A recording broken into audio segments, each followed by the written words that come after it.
Hi!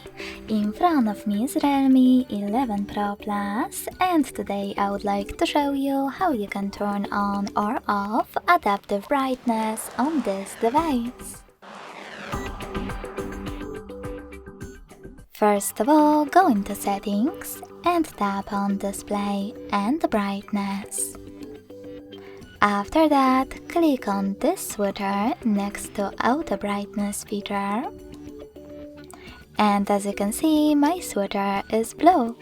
That means that auto brightness is enabled, but you can always disable it by tapping on the same switcher.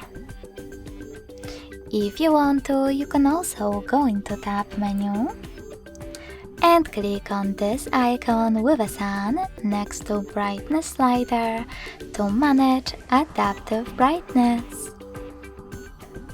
Thanks so much for watching. If you enjoyed this video, don't forget to leave a like, comment and subscribe. Bye!